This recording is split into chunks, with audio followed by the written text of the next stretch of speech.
Discovery Communications announcing yesterday that it will acquire Scripps Networks in a deal valued at $14.6 billion, including debt.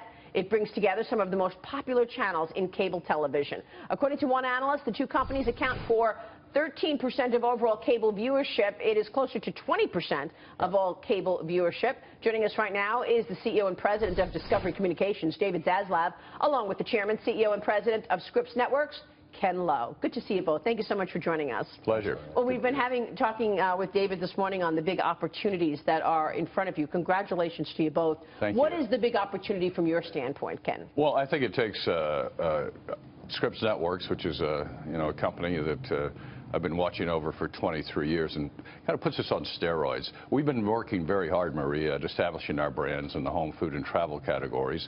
And in the last several years, we've started to move internationally, albeit a little late for the cable industry. And I think we've proven that our brands travel well. And then once we get into a country and actually localize, like we just did with HGTV in Poland, we find we're getting the same reaction in those countries we have here in the States. And it's not just about the brands, but it's about the connections with consumers. It's about the digital opportunities as well. So once you take our company and hook it up to Discovery and their incredible infrastructure that Dave and his team have built internationally over the last several years, it's just the perfect marriage as far as our shareholders and employees are concerned. David, you really have grown this company over the years to include a global footprint. You've tried to acquire Scripps before. How come this time it worked? Well, things have changed over the last several years, and as we look at Scripps today, we just think it's an extraordinary IP company. They have, between home and garden, food, travel, cooking, DIY, they have super fans for each of their brands. But we don't just look at them as a linear channel company.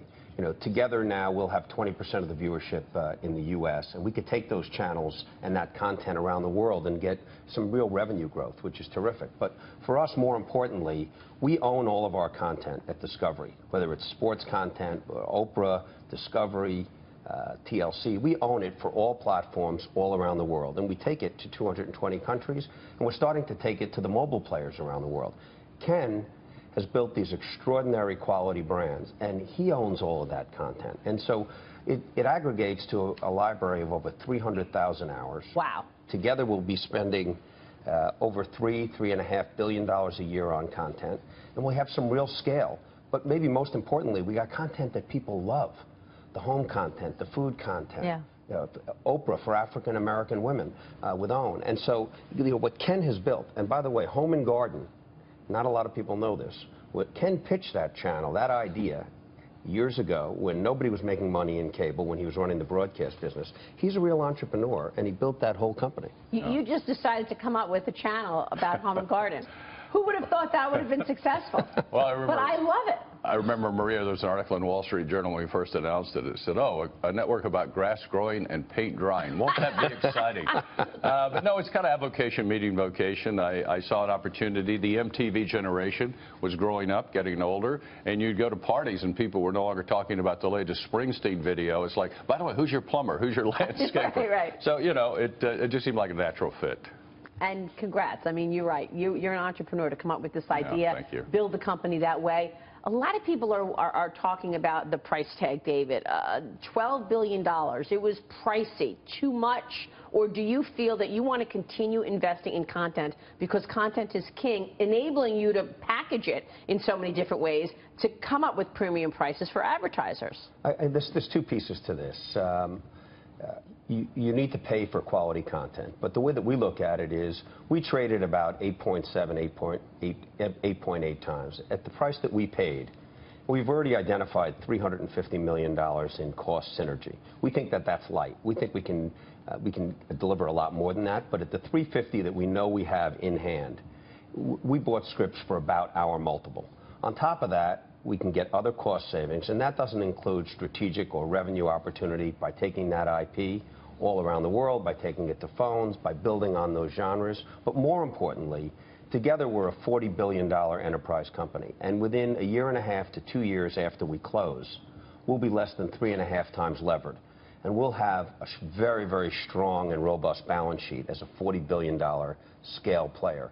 that as we need, at that point, if anything else we need to buy or anything else we need to invest in, we'll have that much more heft to go after it. And so I think this company makes us stronger in every category, but it also makes our balance sheet over the next 2 years bigger, stronger, and more formidable as we look at what else we need to come out of this terminal value question, which we all face in media, come out as one of the winners. Yeah. One of the things that Ken has done that was also compelling to us is he hasn't stuck with content as just long form.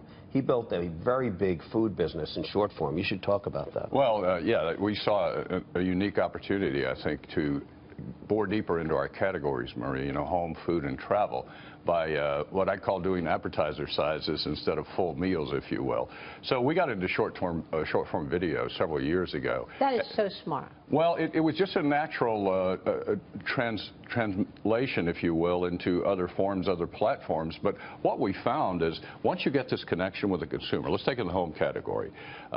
In something like Dream Home Giveaway, we give away 4 homes each year. The biggest, the Dream Home, gets about 130 million entries. Well, those entries come directly to us. We have this direct connection with the consumer. And what we're finding is, well, we'd like just this little information on a bathroom remodel, or how about a kitchen remodel. So it was not so much a 30-minute show. It was, I'd like this, I'd like that.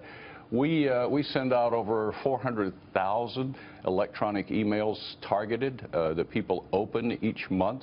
And all of this goes back to this connection to advertisers, if you will, that we think long form is going to continue to grow. So as we get more and more pressure on how much you're going to spend as a consumer each month on sub fees and or just fees in general, we have an incredible, powerful model in the advertising category that David and I truly believe is a global model over the next few years.